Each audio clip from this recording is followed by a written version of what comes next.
Hey guys, welcome to Girls Gone Viral podcast, your weekly dose of all things pop culture, current events, and real talk. I'm Bree. And I'm Amiana. Welcome. Welcome. Um, so my gosh, so much has happened, and we didn't record last week, and it just feels like within the last 2 weeks, the world has Shifted. changed so Yeah. drastically. A huge shift. So, I mean, obviously, Roe v. Wade is a topic that everybody's on everybody's minds, Yep. heavy on everybody's hearts. So, like, how do you feel about it? I mean, well, we had a whole discussion about our views on Roe v. Wade, but just looking at the response of the world, people aren't happy. I think that when it comes down to the reaction of what you're seeing, like the protesting, it's almost like we're going back 50 years ago. It's like we've done this before. We've done this before. We've been here. Yeah, we've been here and we're seeing it again. But this is why it's so important to go out and vote, because a lot of times we focus on who's going to be the president. And that's important too, because the president, appoints, certain, supreme justices and things Right. like that, or, they nominate them. And so that's important too, who's in that seat. But, Trump really slid these people in, Yes. like right under our noses, and it was really supposed to be a big deal then, but Yes. now it's to the point where it's like too late. We all have our own stances To on appoint 4 Supreme Court justices in 4 years is crazy. Yeah, he did it. He did exactly like he had an agenda. His agenda wasn't necessarily to focus on what the masses wanted. It was to focus on his followers, his supporters, the Republican Party's And just agenda. strategically placing people where they needed to be so that whether he was president or not, like his agenda is being fulfilled. Right, because it's chess, not checkers. And I mean, he's honestly one of the dumbest, smartest Right. presidents that's ever been in He's office. so dumb but so smart in the sense where he gets what he wants done by any means necessary, which is unfortunate because his agenda or the things that he wants done is not necessarily always the best for the majority of the people. Yeah. So it makes you think like, okay, now Roe v. Wade was overturned. Now it's up to the states, and if you live in a Republican-dominated state, now you have to be concerned, especially if you have like young girls or young boys, and thinking about, okay, I gotta make sure my daughter doesn't get pregnant. I gotta make sure my son doesn't get someone pregnant. Just little things like that, and of course of those extreme cases, but. It just makes you think differently. I said last night, I was like, I'm going to have to put my daughter on birth control. And then my mom looked at me and said, what? And where did that come from? I was like, because of what's actually happening right now. I was like, this is like a really quick change that you have to readjust your mind. So if you out there having unprotected sex, you better clean it up now. Like, it's just like you have to For make a quick real. adjustment to how you've been living your life, because real. it's no more, well, I'm just going to send her to the clinic, or I'm just going to go to the clinic. It's no more of that if you live in a state that decides like you can't do that. Now you can go places like California, Right. somewhere like that, Right. and do it. But yeah, it's gonna. California said that they're a safe haven, so I don't think like if it's always up to the states, regardless of what happens. I mean, but who knows if another governor is gonna come in and change California's mind? But I don't think so. California is always very liberal, but it's just crazy.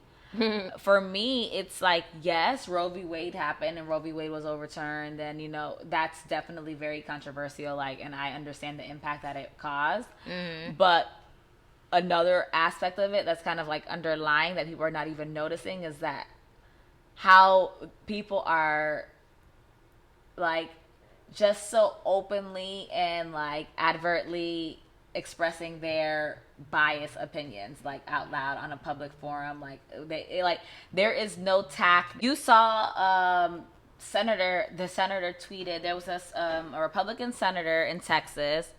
His name was John Cronin, and he tweeted, after Roe v. Wade was overturned, he mentioned something along the lines of, well, now let's look at Plessy versus Ferguson and Brown versus Department of Ed. So, like, those were very major milestones in in civil rights. Those allowed integration of schools. They, eliminated segregation and separate but equal, which was of course never equal for Black Americans. So for him to just outwardly and advertly to tweet that, like, let's reconsider segregation, or it's just kind of a scary thought to think what this country will be in the future. I don't see forward thinking and progression. I'm seeing regression in like so many ways. So it's just kind of scary. Yeah, it is scary to think that we could go back to segregation, because I mean the supreme justices that we have, like, they could very well do that, like, if they wanted to. How would segregation be bad? Honestly,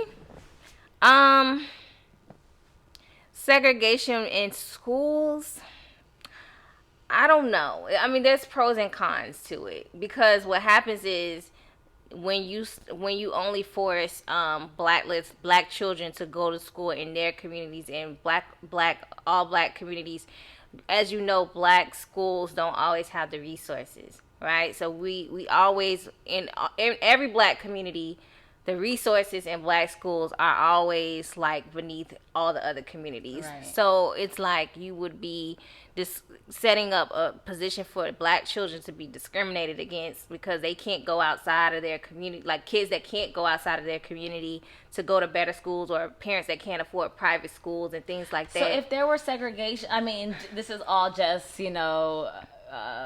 hypothetically speaking. Mm-hmm. But if there were to, enforce segregation again, how would that work? Would that be like, I guess there's so many ways that it can go because it didn't happen, but would it be like, because at the time before segregation was, abolished or eliminated, however they call it. Mm-hmm. You're talking about segregation as a whole, or just segregation in schools?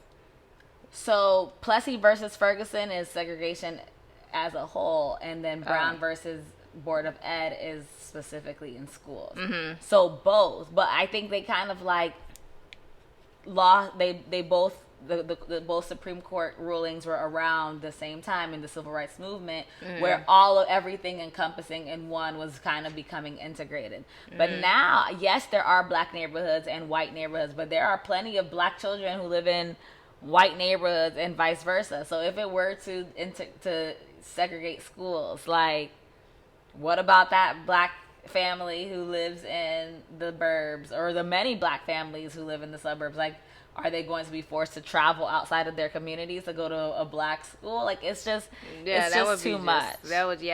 And then, you already have like certain stipulations in certain counties and certain states where it's like, you can only go to a school that is in your address, within a distance of your address. So, like, we're already dealing with that now. Like, where parents are like, why do I have to send my kid to this school that has like is a C school or a D school or F school, when I could send my child to this school? And that's how charter schools came about, because charter schools, anybody can go there, you know what I mean? And so now I can send my child to a charter school, and I don't have to force my child to go to a public school if I live in a community where the public school system is trash.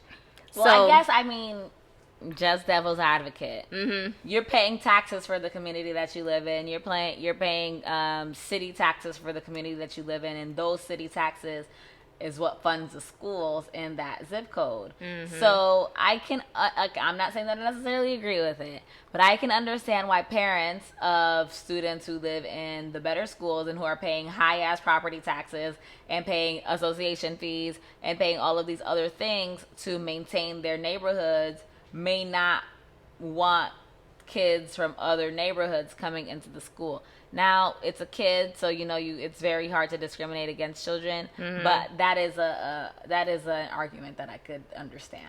I can understand that. Like if I was a homeowner paying very high taxes on my home, and I know that the taxes that I pay for the home that I live in benefits the community that I live, work, and work hard for to be in.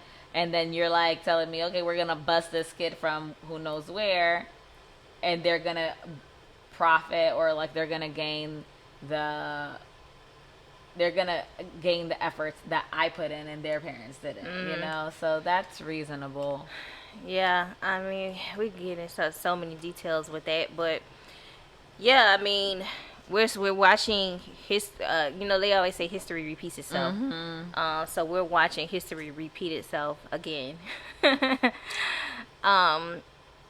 I could never be, because of my stance on abortion, I could never be one of those people that's out there protesting. But I do empathize with just me being a woman in general. I can empathize and be like, that's not right, because people should be able to have those options available to them if they choose to make those decisions. So, it's scary to see, like I said, everybody's going to have to reprogram their mind at this point. Like, if you are living a lifestyle that could potentially, like, give you a kid that you don't want to, and you don't want to have a kid, then you really need to, like, buckle down and start thinking of ways to protect yourself and different contraceptives and things like that, so you don't get pregnant or you don't get somebody else pregnant, because this is like a real thing, and it's gonna hit really hard in these low economic communities, and yeah.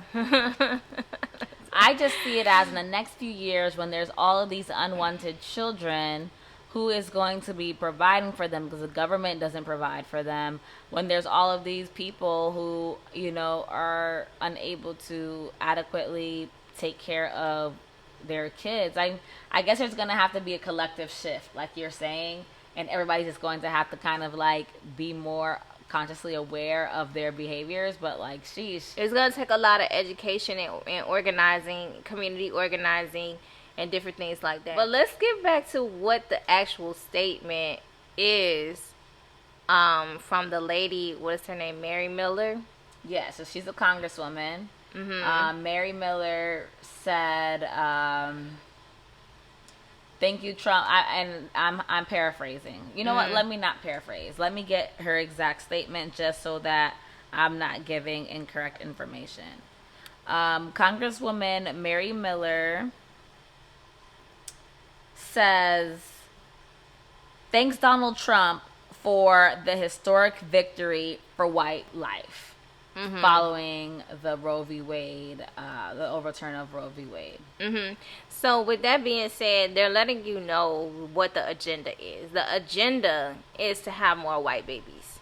So that's the biggest fear of a racist, is to have more too many black babies, too many black people, and then they are the minority.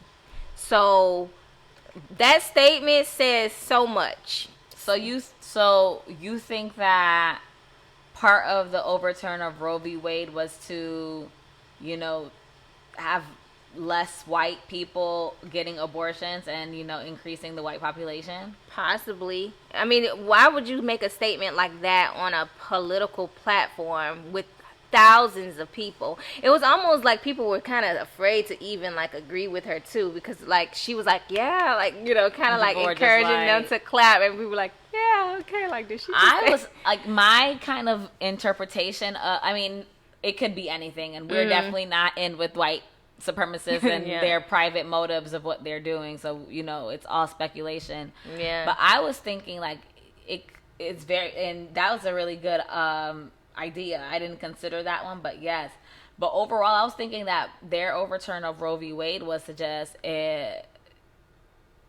just maintain poverty within the communities. You know, like if a 16-year-old, 17-year-old young girl is having a baby, she's 2-3 children in by the time she's 21, she's not going to be able to pursue an education. And then that same person is going to be stuck in a cycle of poverty. As you know, of course, there are exceptions to the rule. There are people who, you know, beat the odds and graduate and are very successful when they had turbulent childhoods. But statistically, them not having access to abortion could create a cycle of poverty for themselves and their children, and keep that gap, that wage between upper and lower class. Yeah, I think that's a good point too. I mean, I think there's a combination of things, but it's like the fact that she said that on a political platform is the scary part, because these are the people that you're voting into office. These are the people that you're supporting. These are, I mean, it's crazy. But did you see the next day she posted a picture of the whole bunch of little black babies? Were those? It wasn't a whole bunch. It was like a few. Like she had one in her arm. It was like more than 10 black babies. More than 10? No, they were mostly white, and then there were like a few, like it was one looked it was a lot Indian of black or kids. something. Let me see. I don't know if they were her adopted kids. I don't know what I want to say they were her grandchildren. But she had the little black baby in her arm. But there was a lot of black babies. Let's see. No, it wasn't that many. 1, 2, 3, 4, 5, 6 black kids. Let me see. 6? Oh, I see. Okay, 1, 2. Yeah, some of them look biracial. Yeah, I think that they're her family members. Maybe. So that was her way of saying, I'm not racist. I'm not racist. And then she says, I will always defend the right to life. But a few hours ago, it was specifically white life. Yeah, she has a black baby in her hand. And all these kids, all the black ones look biracial. Mm-hmm. So, yeah, maybe that could be her grandkid. Yeah. These are her funny. Grandchildren. Girl. Child. All right, then. What's the meme? And it was like the man falling. And then she's like, child. Anyways. Yeah. So yeah, I mean, that's crazy. So I'm interested to see how it all unfolds. I'm interested to see how, you know, the world continues to react to it. If, you know, all the protests and, you know, all the backlash and the pushback is going to make any difference, or to see if there are any other major Supreme Court rulings that are challenged after the overturn of Roe v. Wade. So this is the new day, y'all. So get it together. Yeah, we're watching history unfold. So get it together. But you know what's funny though? My last comment. A lot of I could be wrong. I could be wrong, but a lot of the men that I see like talking about it are men who never really care about this stuff. They're only speaking about it now because now they're thinking like, so if I get a woman pregnant, you know, like they're thinking about it from their perspective. There are definitely people who use abortion as contraceptive. Yeah, like, you know, they quick to just pop that thing out and keep it moving. So those are going to be people that have to adjust their lifestyles. Like, they are going to have to completely reevaluate how they manage their birth control. Like, literally how they manage the control over births. So I mean, yeah, I'm concerned about what this is gonna do, especially for like young people. But I'm concerned. I'm really concerned because there's just so many like people that just. I mean, adults too, but just we're all irresponsible. You know what I'm saying? Like, we're all irresponsible. But this is gonna put people in such a just oh my god, sticky situations. Sticky. All right, so what are we talking about today, child? Play the clip that I sent you of the lady that was saying why she feels that a lot of men don't pay child support. Yeah. Hey ladies, do you want to know the real issue that men have with child support? You chasing him, begging him, and he's upset because he has to pay? The real issue is not the child supports per se.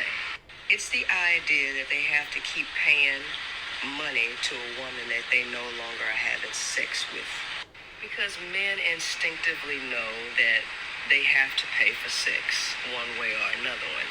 And for them to have to keep giving money to someone that they no longer have sexual access to burns them alive. That's why they're always talking about, she's going to do this with the money. She's going to do that with the money. They don't want to keep paying for pussy they ain't getting no more.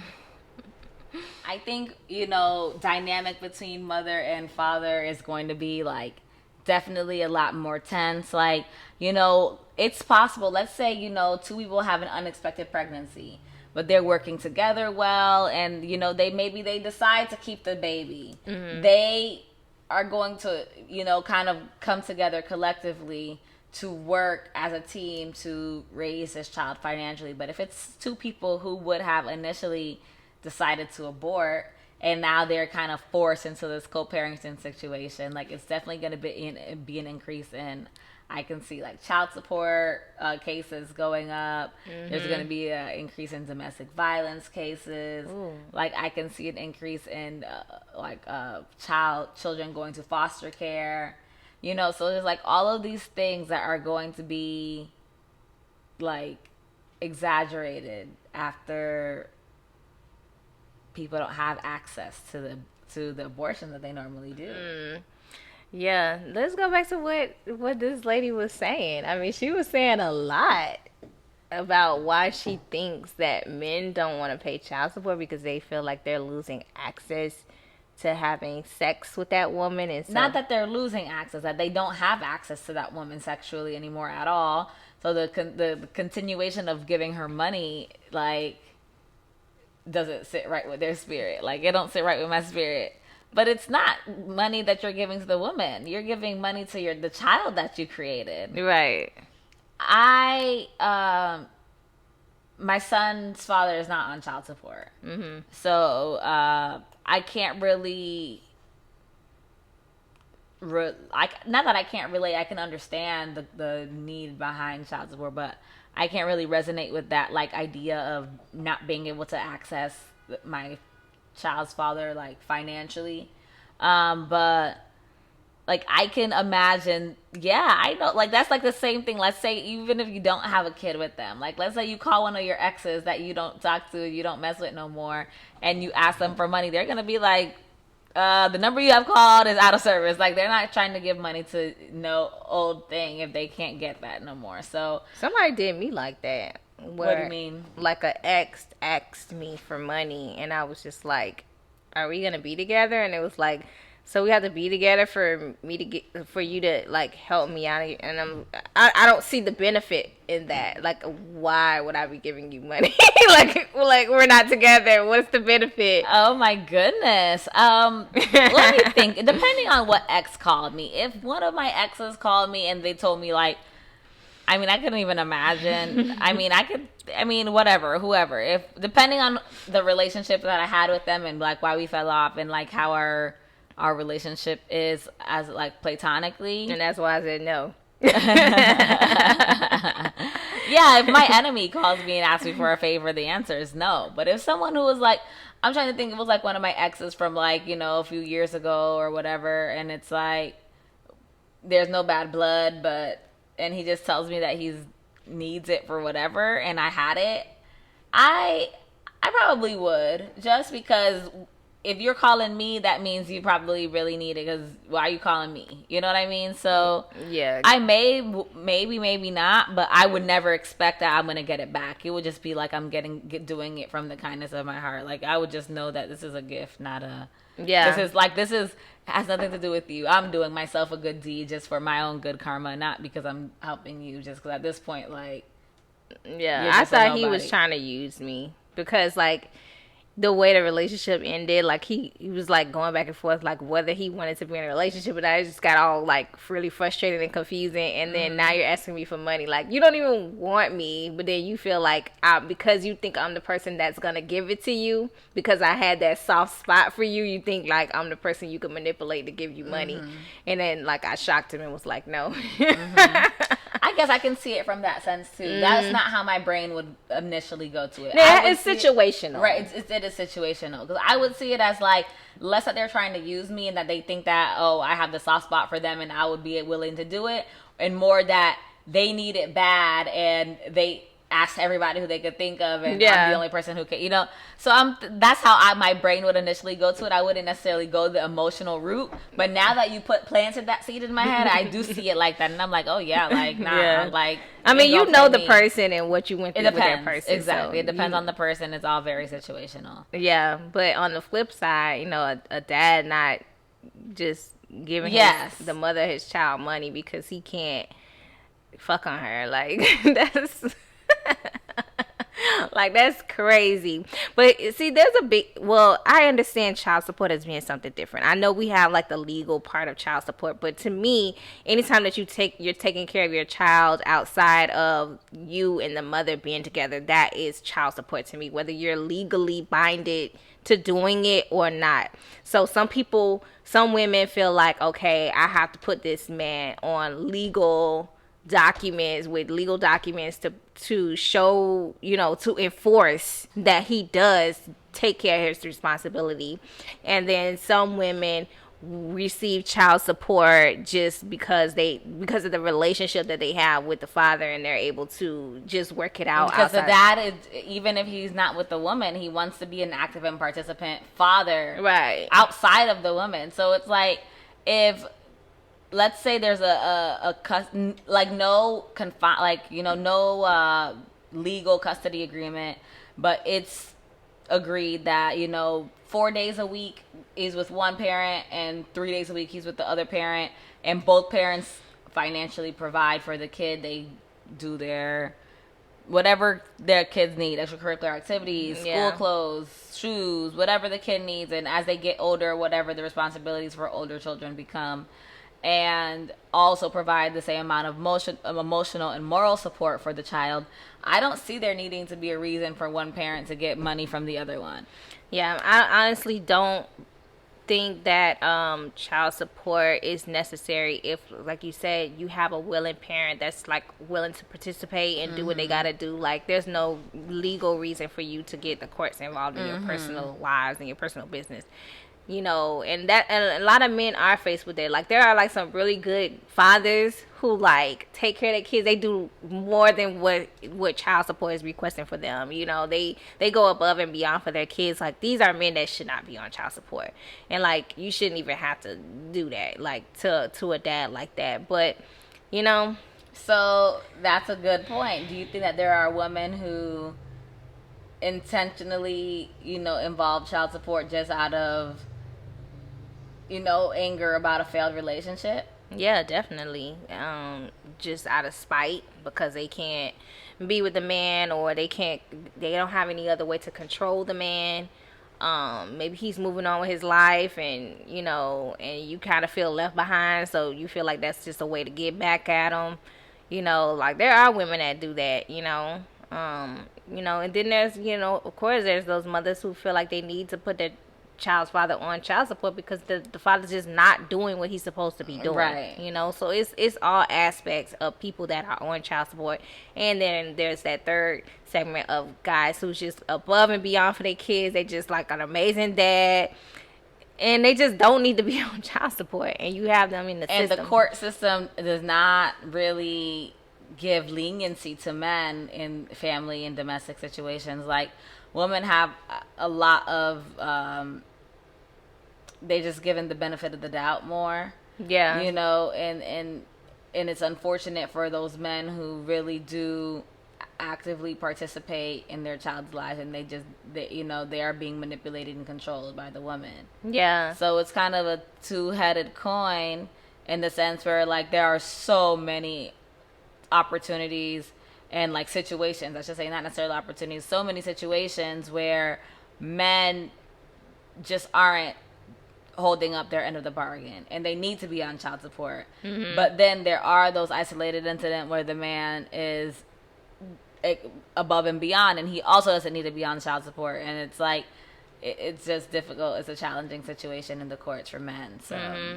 So as far as like a man not paying child support or doing what he has to do to take care of his child because he can't have access to having sex with the woman anymore, and basically doesn't like I don't want to give this woman my money anymore because like I'm not even with her anymore, so why do I have to keep paying? Because they look at it like you're paying the woman, it's going to the kid. Yeah, you know. So I don't know if I agree completely with what the lady said.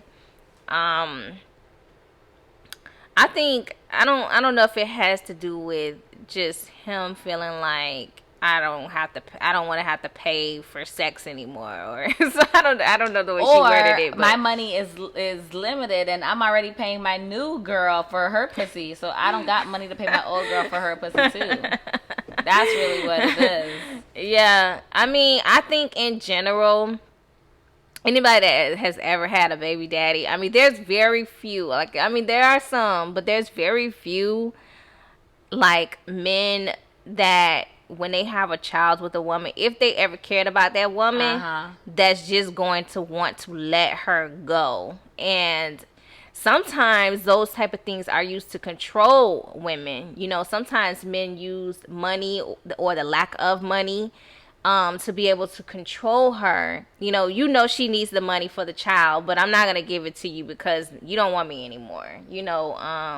And I've seen those situations too. Like, we talk about bitter baby mamas, but there are bitter baby daddies. I think baby daddies are more bitter than baby mamas, honestly. Because they be in their feelings, bro. Don't get me wrong. There's a such thing as bitter baby mamas. For sure. And that's a stereotype, and I'm sure it's a reasonable stereotype because I know that that's a thing.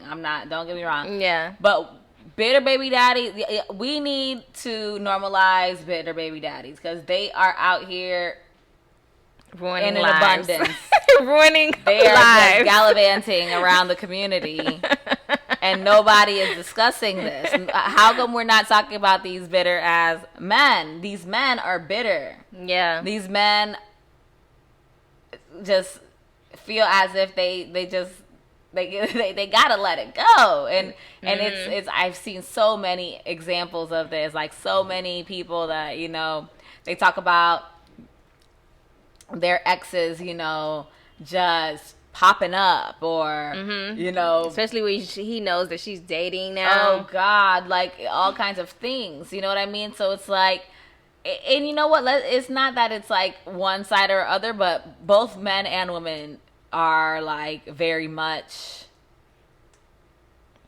bitter at times. Bitter, emotional. Right. Like, I wouldn't advise anyone to date someone who just had a baby with someone. Like, because trying to figure out all those emotions. And if you just had a baby, you ain't got no business dating. Honestly, I mean, because it's not that people who just recently had a child are not lovable or they don't deserve love yet, but it's like your whole lifestyle just changed. Like, you have a bunch of different responsibilities, a bunch of different like emotions and like things to navigate. Like, get yourself on a nice even paced schedule, and then we can incorporate changing the schedule again, because how are you going to divide your attention between a new man, a new baby, and your new self as a parent, or from the men's perspective, and the father of the child. A new woman, your old woman, a new baby,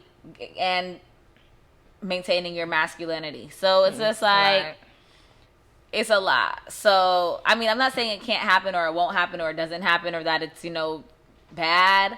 But for me, it's just like, it's a lot. It's just a lot. If I met a man who had who's fresh out of anything. You just had a fresh baby. You just got fresh out of a relationship. You just got fresh out of a marriage. You are not my cup of tea. Like, you need to get yourself, get your emotions, get your head right, and then move forward, progress into your personal life. But you got too much to worry about right now, to be worried about me, to give me the attention and to give me the, like, you know, just the comfort that I would feel from a new relationship when you have all of these other things going on. Yeah, because how can you balance my emotions and focus on my emotions when you still have a mother that just had a baby? She might be suffering from postpartum depression. She has, you know, she's going through a lot. She's a new mom and all these different, maybe she's had other kids before, but she's still a new mom to that baby. And she deserves your energy. And she needs help. She deserves your energy. And you laid up with me, or vice versa, right. You know, vice versa. You know, I mean, like, you're with a man who, you know, just had a baby. Or a man is with a woman who just had a baby. Yeah, I mean, and she's breastfeeding and, you know, nurturing this child, and he can be there to support her emotionally. But then it's like she also has this new baby that she needs to focus on, and then her own mental state that she needs to focus on. So it's just a lot. And I'm, like I said, I'm not saying that it can't happen. Yeah. I just think that it would have to be very, like, particular circumstances, because it's a lot. That's a lot. Like the father is completely out the picture, and the father or the whatever or the mother of his child, whatever, is dead. Yeah, like they're completely out of the picture, and you just need to come in and step in and just save the day. Well, like, did you see the did you see the thing about the girl? You sent it to me. The girl who her husband died while she was pregnant from COVID. Oh my God! And then the best friend came in and just played daddy the whole. What if that was his baby the whole time? That's what I said. I was like, that's his baby. Girl, that is crazy. I mean, you can't tell me they're not about to get married. Yeah. You cannot. I think that they said, like, the comments were saying that they're in a relationship. Yeah, they need to be they look like yeah. they were in a relationship. Yeah. Like, my best friend just up and just swoops in and just takes care of my child. And that was his baby child.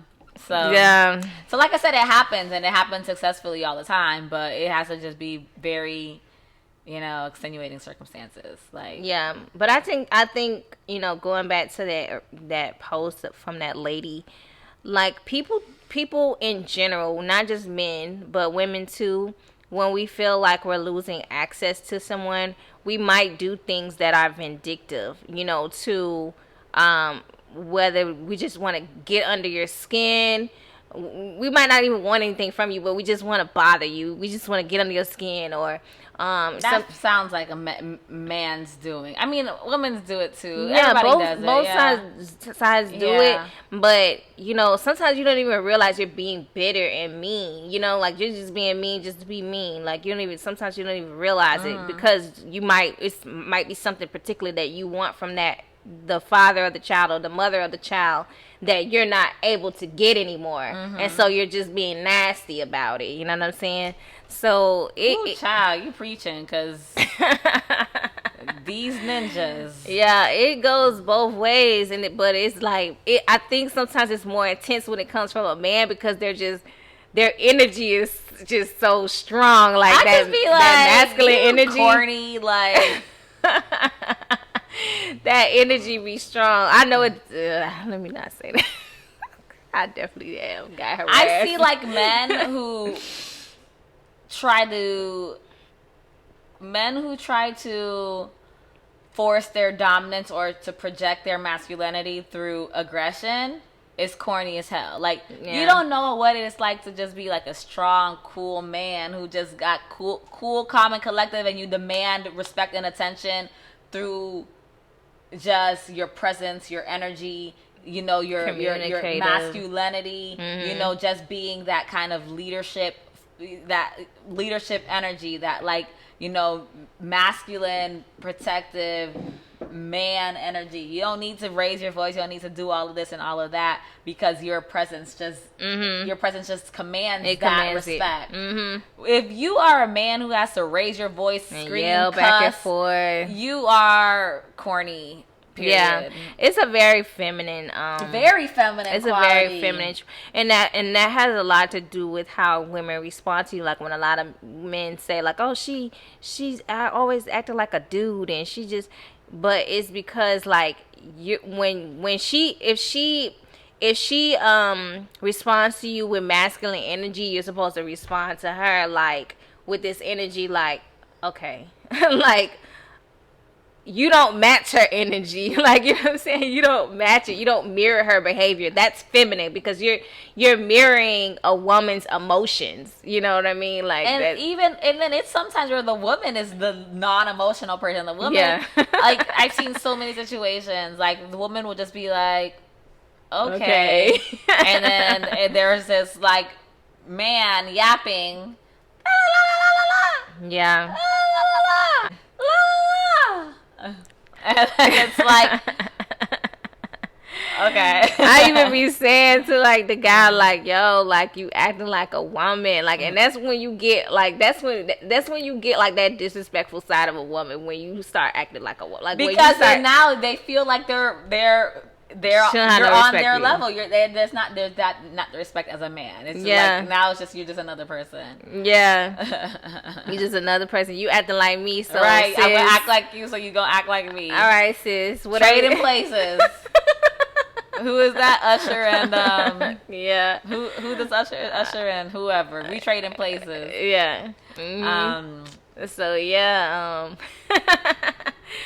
But yeah, I mean, yeah, it happens all the time. You know, you want something from a person, they don't give it to you, start acting up. Like, you know, people do it. And yeah, I definitely agree with the lady in the sense of like the guy, like, I don't want to, like, I'm not gonna pay her. That's how they look at it. Right. Like, I'm not gonna pay her. Right.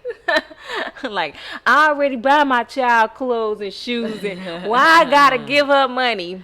And I think that's fair. Like, if the father is active and participant, I don't see there needing to be a reason, unless he's like buying one pair of shoes in 6 years is not the same thing, you know. But like, if the father is an active participant, then, you know, it's not necessarily, I wouldn't necessarily go and create that extra layer of tension just for, you know, shits and giggles. Yeah. But I do believe that for fathers who don't participate, yeah, that's why they created this thing, because it's obviously very rampant. But what about the mothers who, like, the dads need to be on child support, but the mom doesn't put him on? He need to be on there.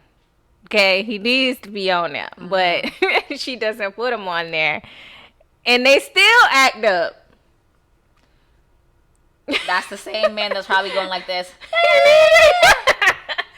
Like, you know you need to be on child support, and she's giving you a break, and you still not gonna do what you need to do. She's not even bothering you, and you still not doing what you need to do. Help me understand. But that would be a woman's pathway to changing her mind. Yeah. You know? And that's what men need to understand too. Women and men, like, I think people just need to be more cognizant of their behaviors, because you don't realize that your behaviors are affecting other people's emotions and other people's decision making, which could then affect you. So tread lightly. Yeah, because once you get that person frustrated and they can't take it no more, then your ass is out of gas. Right. But you know what? I got a friend, and he winning.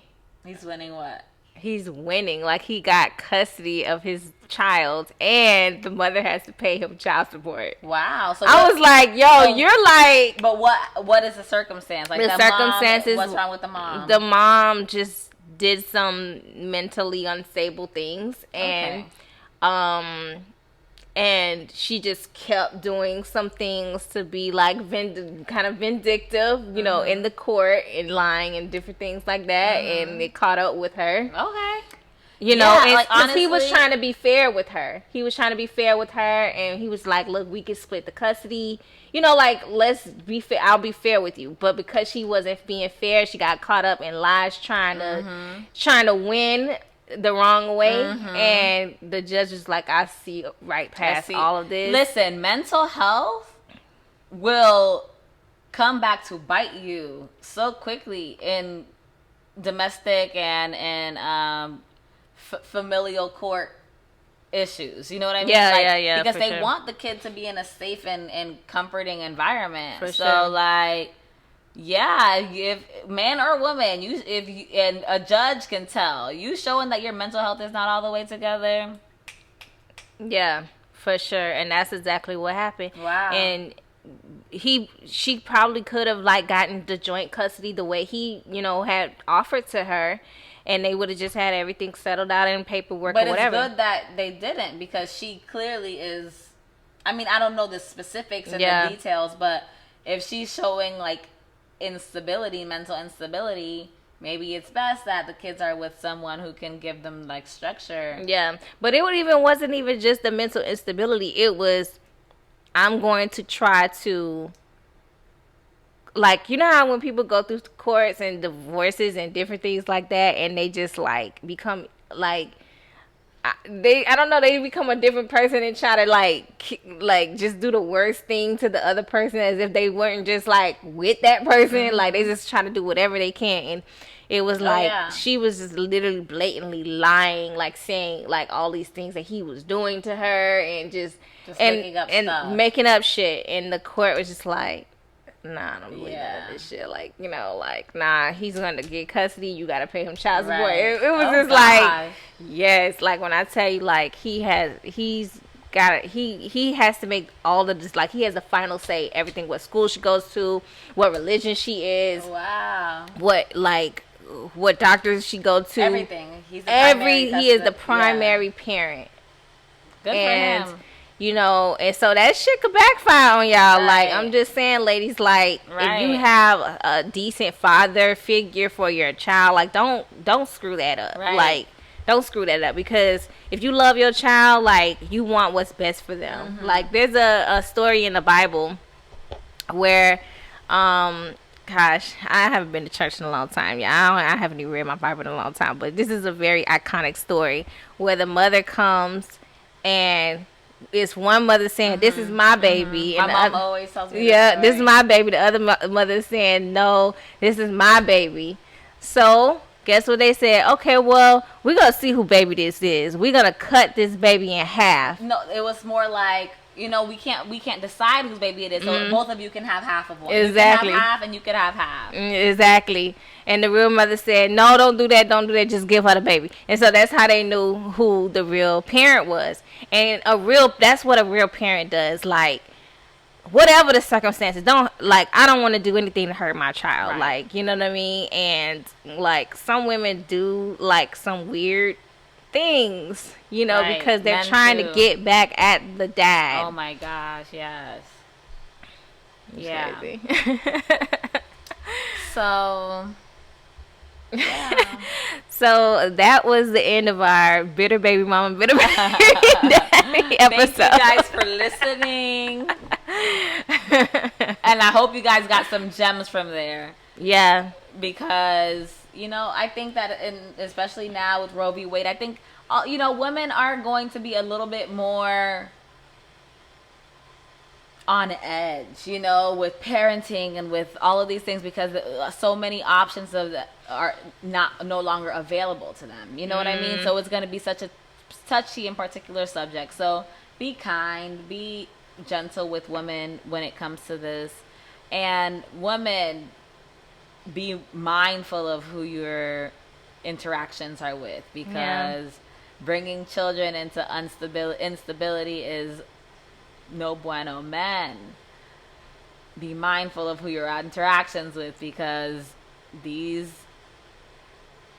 she'll put that thing on you, and then you might not like her next. These people are crazy. Women are crazy, men are crazy. So they always say that the women with the best coochie are the craziest ones. You ever heard men say that? Men always say that. They be like, it always be the crazy ones. They always have the best. It's not that crazy ones have the best. It's that you think it's the best. It feels good for you. So your ass went crazy on her. So she had to go crazy back on you, and now she crazy. No, nigga, you started this. But yeah. Thanks, guys. Bye. Have a good night. Well, it'll be night when y'all watch it. Bye.